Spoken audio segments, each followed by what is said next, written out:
아멘. 세계 여러 민족 가운데 우리 한민족이랑 좀 비슷한 민족이 누구겠을까? 누굴까? 저는 그리스 사람이라고 생각합니다.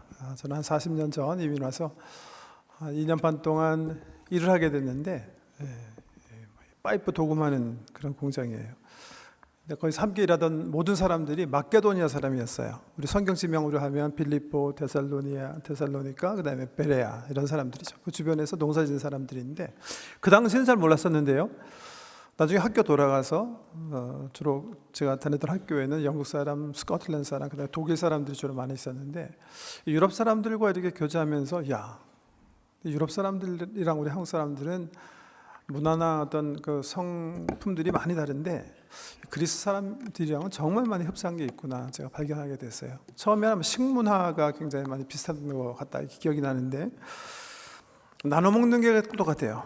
여기 보통 학교에 돌아가니까 칩스 한 봉다리 사서도 같은 친구끼리 같이 얘기하더라도 꼭 자기끼리 영국 사람들은 독일 사람들은 지꺼만 딱 먹는데 그리스 사람들은 식사할 때요 나눠 먹을 수 있는 음식은 일단 가운데로 다 몰아놔요. 점심시간인데도 칩스 하나 사오면 4-5명이 함께 우리 한국 사람들 있잖아요. 담배 딱 끊고 담배 가운데 딱 놓고 아무나 펴라 똑같아요. 그리스 사람들도. 근데 먹는 음식 종류도 굉장히 많이 비슷한 것 같아요. 예를 들면 고기 구워 먹는 거 좋아하고 또 탕을 잘 먹어요. 난 모르겠어요. 다른 민족들이 탕을 먹는지 모르겠는데 염소탕 같은 것도 먹어요. 참깨인가 그런 건 안 넣고 깻잎 그런 건 안 넣는 게 아마 다른 거지. 이 우거지 같은 거 넣고 고기 가지고 순 만들어 끓여 먹는데 냄새가 굉장히 이렇게 된장국에다가 염소 넣은 것 같은 그런 거고요. 또 하나 특징은 음식 대접받을 때 그리스 사람 집에 가면 배가 불러요. 그래도 아니 더 먹어. 주는 거 똑같아요. 다 먹었다는데도 꼭 더. 다른 민족 절대 안 그러거든요. 영국 사람들 보면 Do you have another piece? No, I think I'm enough. 그건 안 물어봐요. 근데 이 그리스 사람들은 묻지 않아도 교육열도 비슷한 것 같아요. 우리 한국 분들이 아이들 뭐 잘 키우기 위해서 학원 보내고 과외 공부 시키고 하는데 이 그리스 사람들도 정말 열심히 하고요.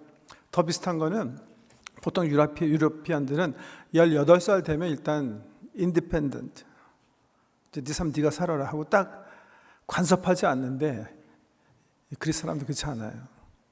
대학교 직장 생활할 때도 계속 끈적끈적하게 간섭도 하고 대학교 다니고 직장 다니더라도 저녁 되면 아버지 운영하는 식당에 와서 애들이 다 일하고 여행 다닐 때도 우리 한국 사람처럼 라면 차에서 끓여 먹는 것처럼 이 그리스 사람들도 꼭 음식 가서 먹고 좋은 호텔 가더라도 꼭 냄새나는 음식 거기서 해 먹고 정말 많이 비슷한 것 같아요. 왜 그럴까? 아마 지형학적으로요. 이 그리스가 우리 한국과 굉장히 흡사해서 그렇지 않을까 생각해요. 지도 한번 보여주실래요? 보시는 바와 같이 뭐예요?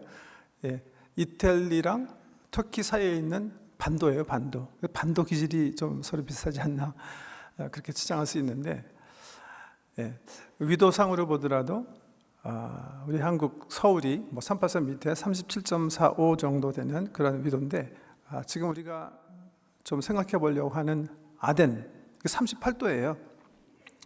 그래서 반도에 있으면서 우리나라와 이탈리아와도 마찬가지고요. 같은 북위 위도상에 있는 그런 나라입니다. 저 최근에 또 다른 거 비슷한 거 발견했는데 뭐냐면 국회를 운영하는 게 굉장히 많이 비슷한 것 같아요. 뭐가 비슷하냐면 우리 국회의원들처럼 싸움을 잘해요. 보니까 이 우락부락 해가지고 뜩하면 주먹질하고 끌어내고 멱살 잡고 하는 것도 터키, 그리스, 일본, 한국 비슷한 위도에 있는 그런 나라들마다 좀 이렇게 민족적 특성으로 이렇게 자리매김하지 않나 그렇게 생각을 하는데요. 다른 점도 물론 있습니다. 우리 한국 사람들 굉장히 빨리빨리 좋아하는데 이분들은 굉장히 서진이에요. 천천히 모두 다 천천히 낮잠 잘 거 다 자고 천천히 하는 그런 민족입니다. 오늘 바울 선생님께서 북부지방에서 그리스 북부지방이죠. 마케도니아에서 선교하시다가 반대를 만나요. 데살로니가에서 전도하시고 베레아로 가셨는데 베레아 지방 사람들이 참 말씀을 진실하게 받아들이는 태도로 그 말씀을 받아서 기쁨으로 증거하고 있는데 데살로니가 유대인 회당에서 반대자들이 와가지고 이제 바울을 핍박하기 시작해요. 그래서 할 수 없이 실라와 누가는 거기에 남겨두고 바울이 피신을 합니다. 어디로 피신하냐 하면 헬라의 최고의 문명과 학문의 도시라고 할 수 있는 아덴으로 피신하는 거예요. 그래서 아덴에 가서 이제 바울 선생께서 보고 경험하고 느끼신 일들을 오늘 본문에 우리가 살펴볼 수가 있습니다. 바울 선생께서 가신 아덴이 어떤 도시였을까? 지금 아덴을 방문하시더라도 우리 바울 선생께서 보셨을 만한 그런 도시가 눈앞에 이렇게 딱 있어요. 유네스코가 지정한 세계 문화유산의 넘버1이죠. 아크로폴리스라는 데인데요. 뭐 대단한 데입니다. 아테네의 가장 높은 언덕, 그렇게 뭐 남산처럼 높진 않은데 이 도시를 세운 거예요. 신전들입니다, 주로. 언제 세운 거냐 하면 주전 5세기경이에요. 우리 예수님 오시기 한 480년 전부터 이 도시가 형성이 됐어요. 이 언덕이. 우리 바울 선생께서 가셨을 때, 뭐 지금 보더라도 뭐 대단한데요. 지금 보더라도 대단한 건물 구조인데, 이거 뭐 바울 선생님께서 방문하셨을 때는 이거보다는 훨씬 더, 지금 많이 파괴됐으니까, 이게 한 2500년 전에 지어진 거니까요. 유명한 그 파테논 신전이죠. 길이 70m, 뭐 폭 한 30, 높이나 16, 7m 정도 되는 그런 건물 구조인데, 뭐 아주 정교하게 이렇게 세워놓는 그런 고대 건축 양식의 관점에서 보면 아주 정말 우수한 작품이죠. 뭐 이런 것들이 뭐 너무 많이 그냥 예수님 오시기 한 400~500년 전부터 이 도시를 가득 메운 거예요. 뭐 그뿐만이 아니라 건축뿐만이 아니라 학문적으로, 뭐 철학으로 생각해 보면 그렇죠.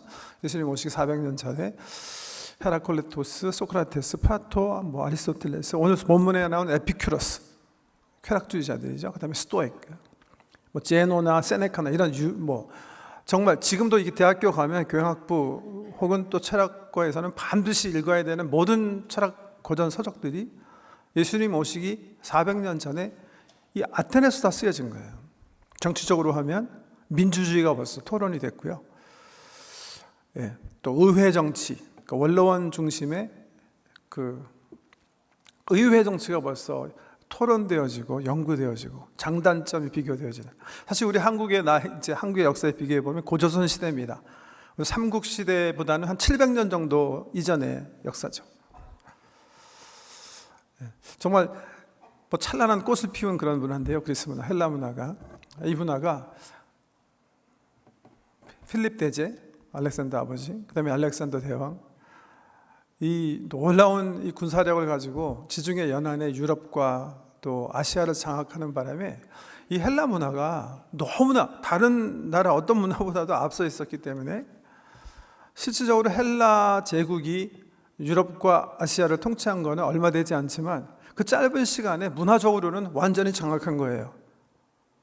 그래서 수백 년이 지나도록 이 유럽 사람들은, 지식인들은 무조건 헬라어 해야 돼요. 모든 말은 헬라, 뭐 철학이나 수사학이나 수학의 근거에서 뭐 피타고라스나 수학을 보면요 등등. 성경 말씀도 그래서 신약이 어떤 언어로 쓰였어요? 헬라어로 쓰이는 거예요. 그 당시 세계 공통 언어였어요.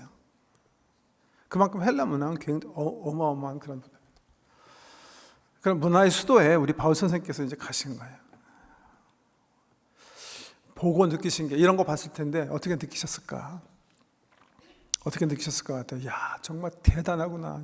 정말 야, 빨리빨리 사진 찍어야 되겠다. 이거 얘네들 정말 조상 잘 만나가지고 이렇게 관광 수입 뽑는구나. 뭐. 어떻게 생각하셨을 것 같아요? 어떻게 느끼셨을 것 같아요? 성경 말씀 보세요.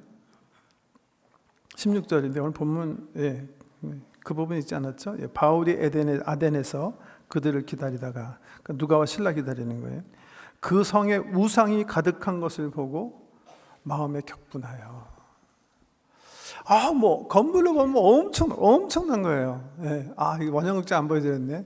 예. 이 아크로폴리스에 있는 원형극장인데 두 개가 있어요. 예. 하나는 17,000명, 이거는 12,000석일 거예요.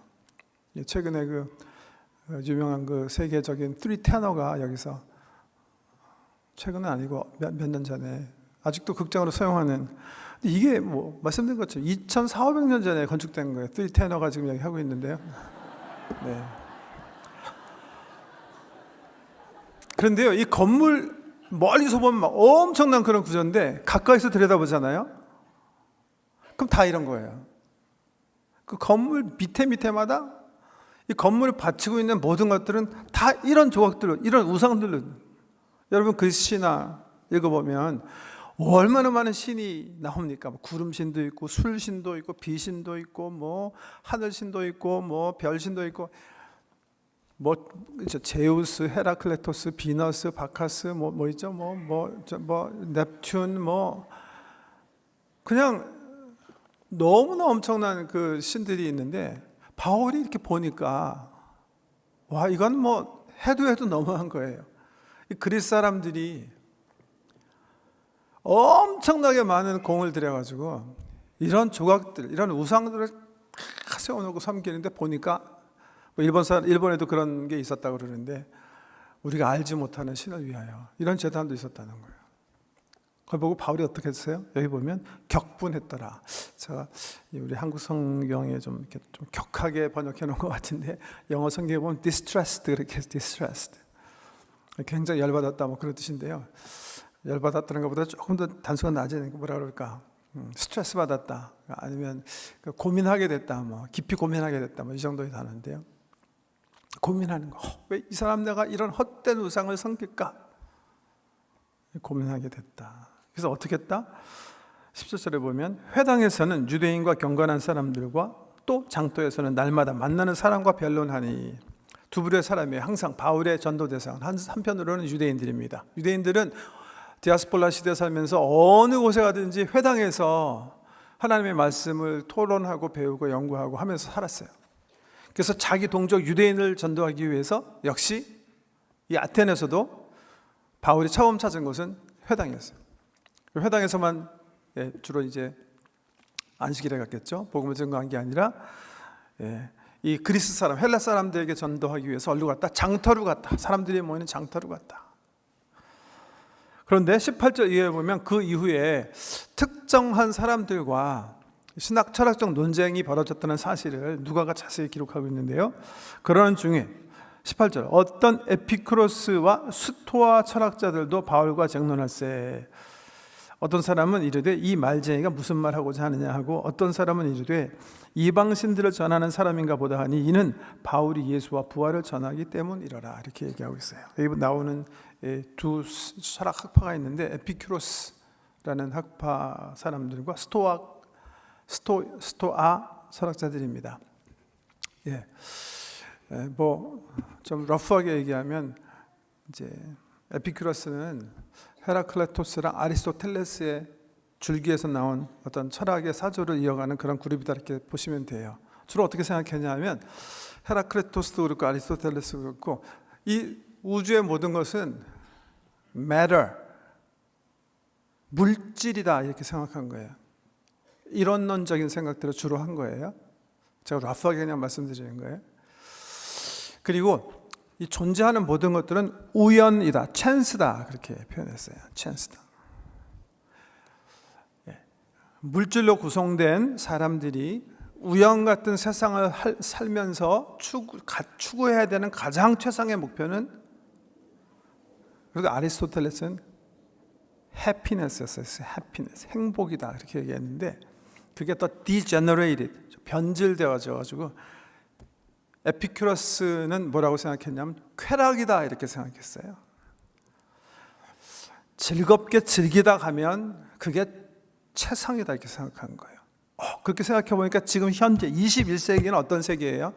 사실은 제가 판단하기에는 에피쿠로스 학파가 대세가 된 그런 시대다, 그렇게 생각해요. 이 줄기에서 나온 게 그 유명한 J.S. 밀스나 존 스타트 밀이나 벤땀 이런 사람들이에요. 최대 다수, 최대 행복. 사회선은 모든 사람들이 함께 즐기는 그런 것이다. 행복한 것이다. 그게 다다. 그렇게 생각하는 줄기예요. 그런 줄기가 있었냐면 여기 스토익 학파는 플라토 쪽에서 이렇게 흐르는 소위 이원주의자들이에요. 이 사람들은 사람과 세상을 구성하는 것이 한편으로는 물질이 있지만 그 외에 마음, 영혼 혹은 이성 이런 것들이 따로 존재한다고 생각했어요. 이 두 가지가 합해서 세상을 이루고 있다고 생각했어요.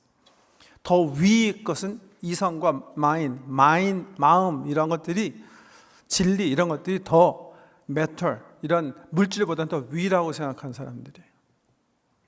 이 줄기에서 나온 게 스토익 학파예요.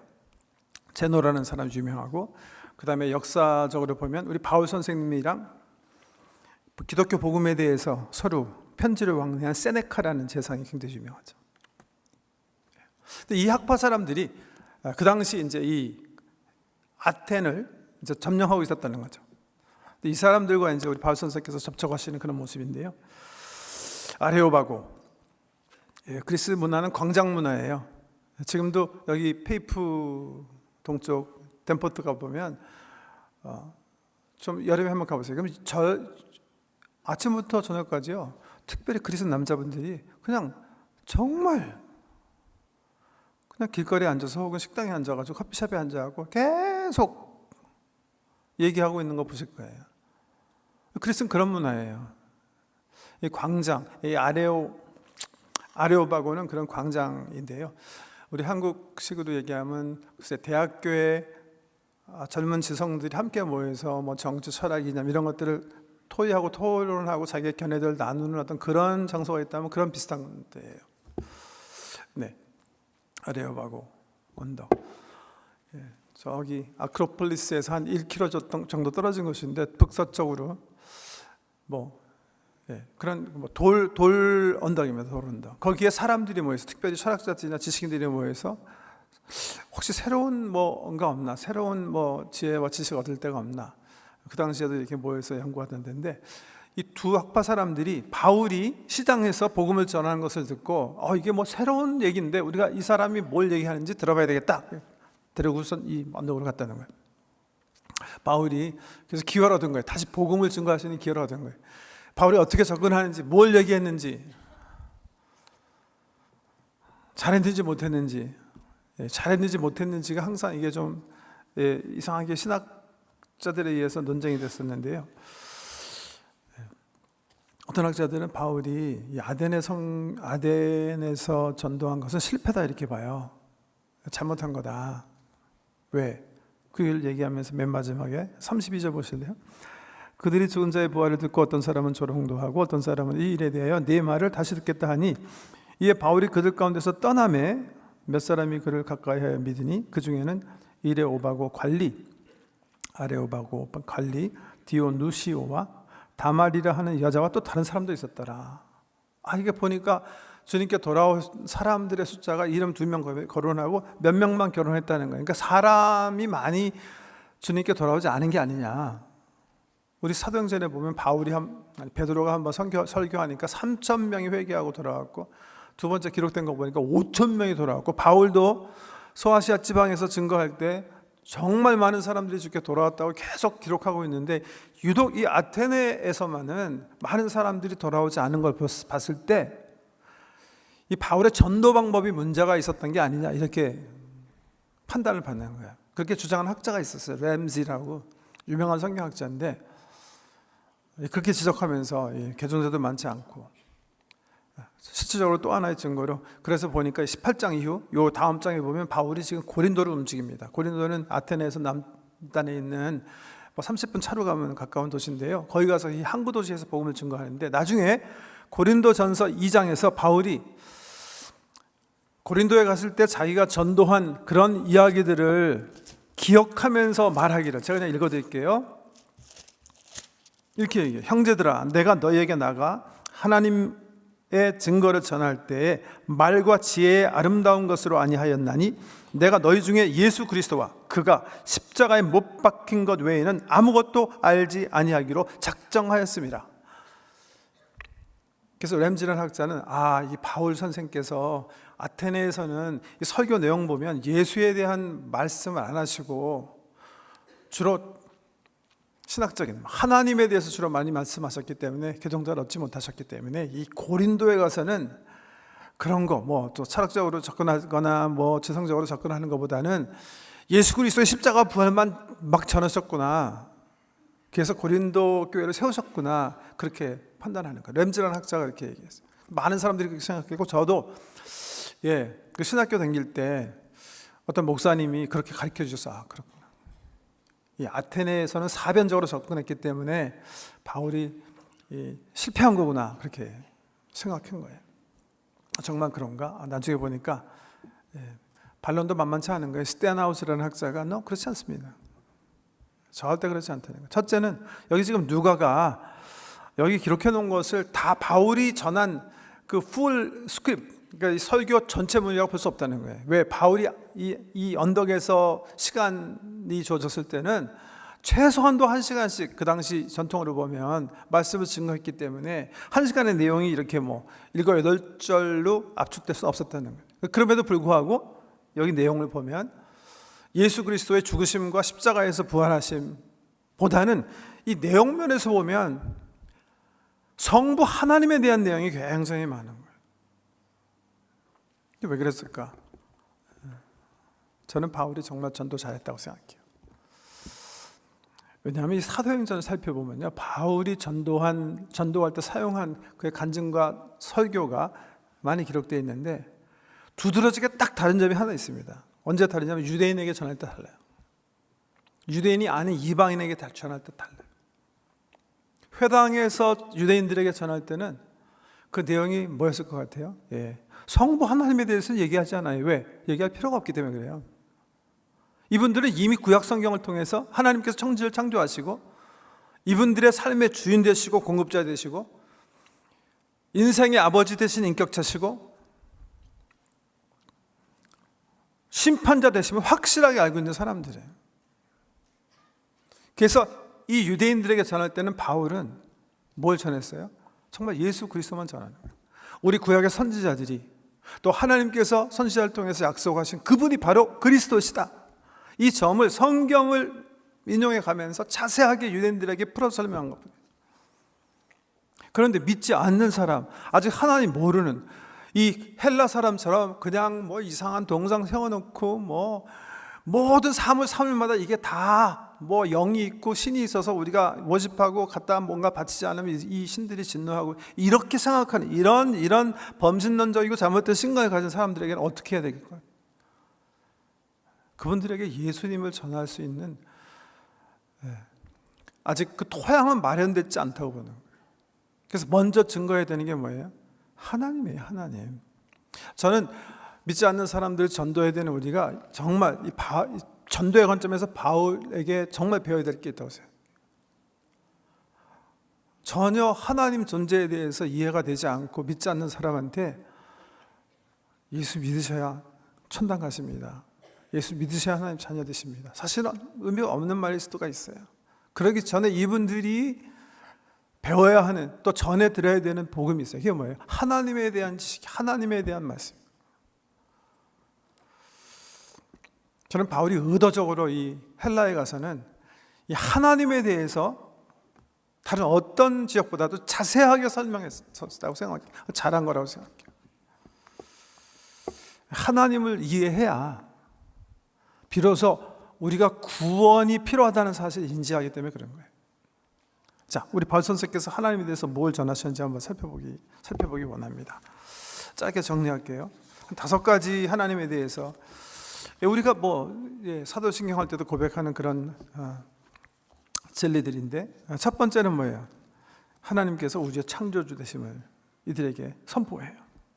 24절, 우주와 그 가운데 있는 만물을 지으신 하나님께서는 천지의 주제시니 손으로 지은 전에 계시지 아니하시고 또 무엇이든지 부족한 것처럼 사람의 손으로 섬김을 받으시는 것이 아니니. 이 우주를 지으신 하나님이 계시다. 내가 생각하기에는 나무에는 나무신 있고 구름에는 구름신 있고 비는 비신 있고 너희가 만드는 술에는 또 술신 있고 다 신이 있다고 하는데 그거 아니고 이 천지 만물을 창조하신 그런 위대하신 능력이 하나님이 계시다 선포하는 거예요. 창조주 하나님. 우리 신앙신조의 제일 중요한 고백이라고 할 수 있어요. 하나님께서 태초에 천지를 창조하시니라. 지금도 마찬가지입니다. 아까 말씀드린 것처럼 21세기에 지금 이 에피큐리니안 이 쾌락주의자들이 거의 모든 학문의 어떤 지주가 되어서 움직이고 있는 세상이에요. 이 세상은, 이 우주는 그냥 우연히 존재를 시작한 거예요. 아직은 이해할 수 없는 어떤 힘에 의해서, 힘의 폭발에 의해서 우주가 그냥 생성되기 시작했고, 수많은 세월이 지나감에 따라 유기질이 무기질에서 생성됐고, 또 오랜 세월을 지내다 보니까 어떤 생명체는 코뿔소도 됐고, 어떤 거는 닭도 되고, 어떤 거는 원숭이도 되고, 이것도 되고 하다가 또 계속 진화되고 발전되어 가지고 사람이라는 어떤 그런 존재가 이 세상에 타동되게 됐다. 이렇게 보는 거죠. 우리 기독교의 세계관은요, 아니라는 거예요. 지혜 뛰어나신, 아니 사실은 우리의 지로는 상상할 수 없는 능력의 아버지 하나님께서 이 온 우주를 창조하셨는데, 지금 지구상에 있는 종들은 종류대로, 종대로 하나님께서 만드셨다. 새는 새로, 고기는 고기로, 물고기 물고기로, 사람은 사람으로, 동물은 동물로, 종류대로 창조하셨다. 선포하는 거고요. 두 번째는 모든 것이 우리가 보고 느끼고 만지고 하는, 가지고 있다고 생각하는 모든 것이 주인이 하나님이신 것을 선포해요. 25절 하반절, 이는 만민에게 생명과 호흡과 만물을 친히 주시는 이심이라. 28절 보면 우리가 그를 힘입어 살며 기동하며 존재하느니라. 우주에 우리가 보고 느끼고 만지고 하는 모든 것들이 하나님의 소유고요, 더 중요하게는 존재 자체가 하나님께서 서스테인 하시는 것이다. 왜? 바울이 이해한 하나님은 자기 자신을 구약 선지자들 통해서 드러내시는 하나님이잖아요. 어떻게 드러내셨어요? I am who am. 나는 나다. 내가 ground being이다. being, 존재하는 모든 것들의 ground다. 이 우주를 창조하셨을 뿐만이 아니라 지금 존재하도록 지탱해 주시는 능력이 우리 하나님께 있다는 얘기예요. 성경에 우리에게 얘기하신 하나님이세요. 크리에이터일 뿐 아니라 Lord of Lords, 모든 것의 주인 되시는. 26절에 보면 인류의 모든 족속을 한 형통으로 만드사 온 땅에 살게 하시고 그들의 연대를 정하시며 거주의 경계를 한정하셨으니. 세 번째, 하나님에 대한 고백입니다. 그는 만물의 통치자 되신다. 왕 중 왕이시다. King of King, Creator, Lord of Lord, King of Kings. 만물을 통치하시는 하나님이시다. 다르게 표현하면 이분이 역사의 주관자 되신다. 멀리 만물을 창조하시고 멀리 떨어져 계시는 게 아니라 지금도 우리 가운데 역사하시고 역사를 운행하시는 게 우리 하나님이시다 얘기하고요. 네 번째는, 그런데 그분이요, 그리스 사람들이, 철학자들이 생각할 때 하나님은 어떤 그런 개념가 아니라는, 인격자 되신다 이렇게 얘기하시는 거예요. 28절 보세요. 우리가 그를 힘입어 살며 기동하며 존재하느니라. 너희 시인 중에 어떤 사람이 말과 같이, 이건 어떤 스토아기 얘기한 거예요. 우리가 그의 소생이라. 이와 같이 하나님의 소생이 되었은즉 하나님을 금이나 은이나 돌에나 사람의 기술과 고안으로 새긴 것들과 같이 여길 것이 아니니라. 하나님은 창조주 되시는데 그 창조주 하나님이 인격자이시는 거예요. 그러니까 절대 사람이 쥐고 만지고 하는 피조세계의 것들로 그분을 그려낼 수는 없어요. 고안해낼 수는 결코 없다. 우리 육안으로 볼 수 없는 영의 아버지 같으신 분이다, 이렇게 얘기하고요. 마지막에 다섯 번째로 심판자 되심을 선포하는 거예요. 30절 말씀 보시면 알지 못하던 시대에는 하나님이 간과하셨거니와 이제는 어디든지 사람에게 다 명하사 회개하라 하셨으니 이는 정하신 사람으로 하여금 천하를 공의로 심판할 날을 작정하시고 이에 그를 죽은 자 가운데서 다시 살리신 것으로 모든 사람에게 믿을 만한 증거를 주셨음이라 하니라. 이 세상은 그냥 살다가 끝나는 게 아니라 하나님의 때에 심판자이신 하나님께서 이 세상을 심판하는 것으로 새로운 세계를 맡게 된다는 거예요. 심판자 되신 하나님, 다섯 가지를 말씀하고 계셔요. 창조주 하나님, 모든 만물의 주인 되신 하나님, 역사의 주관자 되시는 킹, 우리의 아버지 같은 인격자, 그 다음에 심판자. 여러분, 이 하나님에 대한 이해가 있어야 비로소 뭘 살필 수가 있어요? 내가 그 하나님과 어떤 관계인가 질문을 하게. 그 다음에 그 질문을 물어야 내가 주의 은혜가 필요하다는 걸 아는 거예요. 그게 뭐예요? 우리 예수 그리스도예요. 저는 바울이 이 전도한 그 내용을 이렇게 분류해 보면 처음에는 신론이에요. 그 다음에는 인간론이에요. 기독론이에요. 너무 정말 바울다운 전도 방법이라고 생각해요. 그런데 왜 아테네 사람들이 다른 지역보다 더 그리스도를 생명의 구세주로 받아들이지 못했을까? 저는 두 가지 이유가 있다고 생각해요.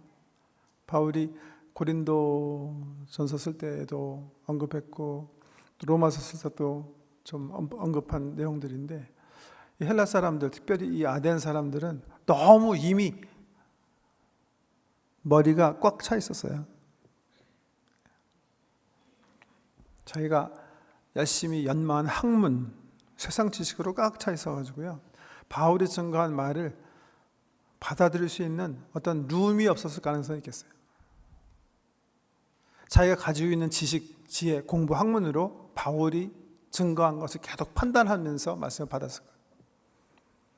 또 이전에 있었던 베레아 사람들처럼 신사적으로 진지하게 말씀을 받지 않았던 것 같아요. 새로운 학문, 얘가 얘기하는 이 새로운 지식이 뭔가 알아보려는 학문적인 호기심은 있었지만 진지하고 신실하게 신사적으로 바울이 소개하는 하나님에 대해서 고려하지 않았던 것 같아요. 그래서 결국 많은 열매를 맺지는 못한 것 같아요. 그런 관점에서요, 말씀을 거두면서 혹 우리 가운데 아직도요, 교회 출석하고 계시지만 난 아직 신앙 얻지 못했다 하는 분들을 위해서 한 말씀 드리고 싶어요. 여기 오늘 성경 말씀 보시면 26절 27절에 이렇게 얘기하세요. 인류의 모든 족속을 한 혈통으로 만드사 온 땅에 살게 하시고 그들의 연대를 정하시며 거주의 경계를 한정하셨으니, 그 다음에 보시면 이는 사람으로 혹 하나님을 더듬어 찾아 발견하게 하려 하심이로되. 지금 하나님께서 우주를 만드시고 자기의 능력으로 모든 것을 존재하게 하시면서 필요한 것들을 공급해 주시고 살게 하시고 생명 주시고 호흡 주시고, 그리고 역사를 이렇게 주관해 나가시는 이유는 우리 사람들로 하여금 통치자 되시고 역사의 주관자 되시고 주인 되시고 창조주 되신 이 하나님을 더듬어 찾아 알 수 있게 하기 위해서 했다. 자연적 계시에 대한 말씀인데요, 실질적으로 우리가 베레아 사람처럼 진실되게 신사적으로 정말 살펴본다면 하나님은 우리가 살아가는 이 우주에 우리 사람들이 우리의 지성과 인격을 가지고 살아계신 하나님을 알 수 있는 흔적들을 충분히 놓으셨다 그렇게 말씀하고 계세요. 그래서 바울이 에베소 교인들, 에베소 사람들이 했던 것처럼 제가 혹 아직 나는 신앙 얻지 못했다 그런 분들이 계시다면 이번 주에 정말 신사적으로 한번 살피고 생각해 보셨으면 좋을 것 같아요. 내가 살고 있는 거, 내가 존재하는 거, 내가 보는 하늘, 별, 땅, 그 위에 있는 수많은 동식물 세계, 이 신비한 세계가 우연인가? 아니면 성경이 얘기하시는 것처럼 지적인 디자이너가 정한 역사를 향해서 끌고 나가시는 그런 사건들이고 역사들인가? 그 하나님을 먼저 발견하셔야 그 역사하시는 하나님과 나의 관계를 내가 한번 생각해 볼 수 있는 여유가 생기는 것이고요. 그 관계를 직시할 수 있어야 내가 정말 필요한 게 예수 그리스도구나 경험하시고 그분을 구세주로 받아들일 수 있기 때문입니다. 그런 귀한 은총이 저와 여러분 특별히 신앙을 얻기 위해서 고민하시는 우리 성도님, 우리 교우들에게 함께하기를 주의 이름으로 축복합니다. 기도하겠습니다. 아버지 하나님,